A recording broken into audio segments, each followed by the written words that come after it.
अस्सलाम वालेकुम स्टूडेंट्स। आज हम ओ लेवल मैथमेटिक्स में D1 का चैप्टर 4 एक्सरसाइज 4A करने जा रहे हैं। 4A में आज हम क्वेश्चन नंबर 1 और क्वेश्चन नंबर 2 करेंगे। Question number 1, right down an algebraic expression for each of the following statements. Students, यहाँ पे ये जो वर्ड यूज हुआ है अलजेब्रिक एक्सप्रेशन, तो थोड़ा सा हम पहले ओवरव्यू करेंगे अलजेब्रिक एक्सप्रेशन क्या होता है और इससे रिलेटेड कुछ और टर्म्स को। Let me explain first what is an algebraic expression. An expression which joins variables and constants by algebraic operations is called an algebraic expression. An expression which joins या connect variables and constants by some algebraic operations is called an algebraic expression. तो students, यहाँ पे हमने सिर्फ algebraic expression की definition पढ़ी है। इसमें जो हमने टर्म्स यूज की हैं उनको भी हम लेटर ऑन डिस्कस करेंगे। इन टर्म्स के ऊपर मैं एक ऑलरेडी लेक्चर बना चुका हूँ और उसका लिंक मैंने डिस्क्रिप्शन में दे दिया है। अगर आप लोग मजीद इसको समझना चाहते हैं तो आप उस वीडियो में जाके इसको समझ सकते हैं। यहाँ पे सिर्फ हम उतना ही करेंगे जितना हमें ज़रूरत है। तो अब हम मज़ीद इनको डिस्कस करते हैं कि वेरिएबल्स क्या हैं और कांस्टेंट क्या हैं और अलजेब्रिक ऑपरेशंस क्या हैं। तो सबसे पहले हम वेरिएबल्स की बात करते हैं। तो इंग्लिश अल्फ़ाबेट्स में एक्स, वाई और जी, ये तीन अल्फ़ाबेट्स ऐसे हैं जिनको हम मोस्ट इम्पॉर्टेंट वेरिएबल्स के तौर पर यूज करते हैं। ज्यादातर हम इनको यूज करते हैं एज अ वेरिएबल्स, बाकियों को भी करते हैं। उसके बाद कांस्टेंट की बात करें तो हमारे पास जितने भी नंबर्स हैं, नेचुरल नंबर्स हैं, होल नंबर्स हैं, इंटीजर्स हैं, रियल नंबर्स हैं, हम इन सब को ट्रीट करेंगे एज अ कांस्टेंट। उसमें students algebraic operations, algebraic operations को हम अरिथमेटिक ऑपरेशंस भी कहते हैं। यहाँ पे बेसिक अलजेब्रिक ऑपरेशंस मैंने लिखे हैं जिनसे आप ऑलरेडी फेमिलियर हैं, सिर्फ मैंने रिकैप किया है। जिसमें एडिशन है, इसका साइन ये है, सब्ट्रैक्शन है जिसका साइन ये है, मल्टीप्लिकेशन है जिसका साइन ये है, डिवीजन है, फिर इसके बाद रूट्स हैं। रूट्स में हम स्टूडेंट्स स्क्वायर रूट लेते हैं, क्यूब रूट लेते हैं, fourth root, fifth root, so on. इसके बाद पावर है, तो पावर हम किसी वेरिएबल की भी ले सकते हैं और कांस्टेंट की भी ले सकते हैं। वेरिएबल की पावर में एक्स स्क्वायर, वाई क्यूब, जी स्क्वायर, इसी तरह 2 square, 3 square, so on. Square में या इससे बड़ी पावर्स में हम क्या करते हैं, उसी वेरिएबल या कांस्टेंट को उसी से मल्टीप्लाई कर देते हैं। जैसे एक्स स्क्वायर है तो it means X multiply by X, it means X multiply by X. Y cube में वाई 3 टाइम्स मल्टीप्लाई हो जाएगा, जी स्क्वायर में अगेन जेड मल्टीप्लाई हो जाएगा 2 टाइम्स। तो इसी तरह से हम पावर्स भी लेते हैं। तो ये बेसिकली बेसिक अलजेब्रिक ऑपरेशंस हैं। अब हम अलजेब्रिक एक्सप्रेशंस की कुछ एग्जांपल्स करते हैं। क्योंकि हमने ये पढ़ लिया है अब कि अलजेब्रिक एक्सप्रेशन कनेक्ट करता है वेरिएबल्स को और कांस्टेंट्स को अलजेब्रिक ऑपरेशंस के थ्रू, तो हम कनेक्ट करने की कोशिश करते हैं। Example x plus Y plus 3, तो ये एक अलजेब्रिक एक्सप्रेशन है। इसमें x और y वेरिएबल्स हैं और 3 कांस्टेंट है और अलजेब्रिक ऑपरेशन जो यूज हुआ है वो प्लस यूज हुआ है। हम किसी अलजेब्रिक एक्सप्रेशन में मल्टीपल अलजेब्रिक ऑपरेशन भी यूज कर सकते हैं और होते भी हैं। For example 3x² minus 2y plus 1/2। तो यहाँ पे हमने प्लस का ऑपरेशन भी यूज किया है, माइनस का भी यूज हुआ है, और यहाँ पे अगर आप लोग देखें 3 और x² के दरमियान तो ये मल्टीप्लिकेशन है। कुछ और एग्जांपल्स करते हैं। x³ minus 2.5y plus 7। तो ये भी एक अलजेब्रिक एक्सप्रेशन है। तो इस तरह से हम बेशुमार एग्जांपल स्टूडेंट ले सकते हैं। इस पूरे चैप्टर में हमने अलजेब्रिक एक्सप्रेशंस को ही पढ़ना है और उनको सॉल्व करना है, ऐड करना है, सब्ट्रैक्ट करना है, मल्टीप्लिकेशन है। तो डिफरेंट ऑपरेशंस हम करेंगे अलजेब्रिक एक्सप्रेशंस के ऊपर। अब हम स्टूडेंट्स मजीद कुछ टर्म्स को डिस्कस करते हैं। इसमें पहली टर्म जो है वो है सम। तो sum means simple addition of two और more variables and constants. Variables और कांस्टेंट की एडिशन को हम सम कहेंगे। तो ये वर्ड हमें बार बार देखने को मिलेगा throughout this course. For example हम कहते हैं x plus Y is equal to x plus Y. तो it is a sum of x and y। इसी तरह a प्लस b, तो it is the sum of a and b। 2 plus 7 is equal to 9। तो 9 is a sum of 2 and 7। इसके बाद student जो term है वो है प्रोडक्ट। तो product simply multiplication of two और मोर वेरिएबल्स एंड कांस्टेंट है। यहाँ पे हमने x प्लस वाई यहाँ पे सम लिया है, यहाँ पे हम मल्टीप्लिकेशन कर लेंगे x multiply by y that is equal to xy। तो it's a product of x and y। 2 multiply by 5 that is equal to 10। तो 10 is a product of 2 and 5। इस तरह दो या दो से ज्यादा वेरिएबल्स को ये हम मल्टीप्लाई कर सकते हैं x y z। तो ये प्रोडक्ट है 3 वेरिएबल्स का x y और z का। इसी तरह 2 मल्टीप्लाई बाय 5 मल्टीप्लाई बाय 7। तो ये 3 कांस्टेंट का प्रोडक्ट है। तो प्रोडक्ट का मतलब आपने हमेशा मल्टीप्लिकेशन लिया करना है। इसके बाद स्टूडेंट जो टर्म है वो है ट्वाइस। ये भी आप लोग सुनोगे। तो ट्वाइस का सिंपली मतलब है कि multiply by 2। Twice of x, मैं कहता हूं ट्वाइस ऑफ x, तो it means 2x। If I से ट्वाइस ऑफ 3, ट्वाइस ऑफ 3, तो इट मींस 3 मल्टीप्लाई बाय 2। तो ट्वाइस का सिंपली मतलब आपने 2 से मल्टीप्लाई कर देना। इसके बाद थ्राइस है। तो जैसे ट्वाइस है इसी तरह थ्राइस है, मल्टीप्लाई बाय 3। तो thrice of x mean 3x। Thrice of variable p mean 3p। इसी तरह thrice of variable t mean 3t। thrice of 2 means 3 multiply by 2। इसके बाद स्टूडेंट्स एक और चीज है, टाइम्स का कॉन्सेप्ट भी यूज होता है।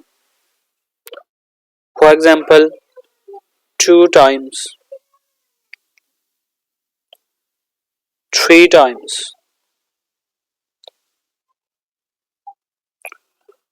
4 times।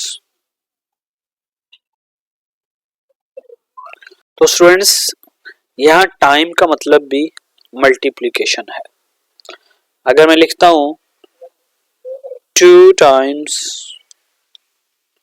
of t, तो इट मीन 2t। तो यहाँ पे सिंपली आपने ये याद रखना है कि टाइम्स मीन भी किसी नंबर को या किसी वेरिएबल्स को मल्टीप्लाई करेंगे।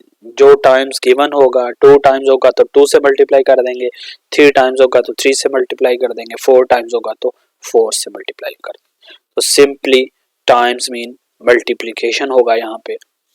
तो ये कुछ बेसिक कॉन्सेप्ट्स थे स्टूडेंट्स जो हमने चैप्टर शुरू करने से पहले डिस्कस कर लिए हैं, ताकि जब ये वर्ड्स यूज हों तो आपको कोई परेशानी ना हो। Let's move to the exercise 4A question 1। तो एक्सरसाइज में स्टूडेंट्स पहला क्वेश्चन है write down an algebraic expression for each of the following statements. इन स्टेटमेंट्स को हमने पढ़ना है और सिर्फ एक्सप्रेशन लिखना है। डेफिनेटली यहाँ पे अब हम एक्सप्रेशन की बात कर रहे हैं तो ये अलजेब्रिक एक्सप्रेशन होगा। तो यहाँ पे उसने लिखा है add 5y to the product of A B. ये देखें स्टूडेंट्स, प्रोडक्ट का वर्ड आ गया, तो ए और बी का प्रोडक्ट क्या होगा, ए बी। अब स्टेटमेंट अगेन पढ़ते हैं, add 5y to the product of A B. तो ए बी का प्रोडक्ट हमने ले लिया है, ए बी आ गया, इसमें हमने ऐड कर देना 5y को, तो यही हमारा आंसर होगा। बी पार्ट में है subtract 3 from the cube of F. Cube of F से मुराद है स्टूडेंट्स कि एफ की पावर आपने 3 ले लेनी, एफ टू रेज पावर 3 कर देना और इसमें से हमने सब्ट्रैक्ट कर देना 3 को, तो यही हमारा आंसर है। पार्ट सी में है स्टूडेंट्स मल्टीप्लाई के बाय 6q। तो ये तो सिंपल मल्टीप्लिकेशन है, तो हम इसको 6q के ऐसे भी लिख सकते हैं या के क्यू और 6 को हम शुरू में लिख लें, तो ये दोनों तरह से ठीक है। मल्टीप्लिकेशन में ऑर्डर अफेक्ट नहीं करता।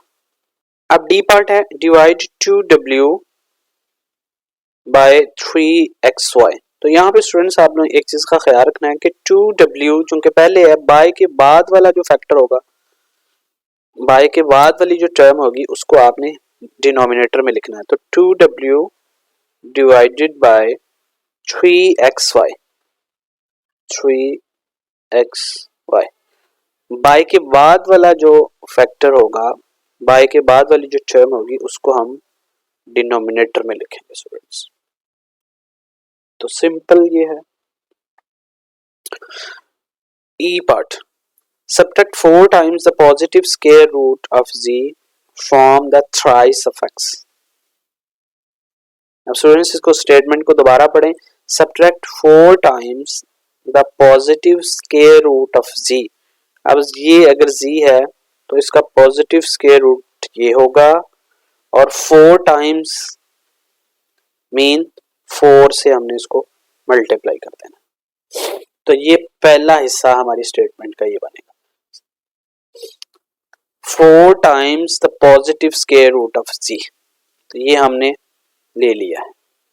From thrice of x, from के बाद जो है वो थ्राइस ऑफ x है, तो thrice of x 3x, x को 3 से मल्टीप्लाई कर देना हमने। तो हमने ये जो पहला हिस्सा है इसको दूसरे हिस्से में से सब्ट्रैक्ट कर देना, तो 3x minus 4 square root of z।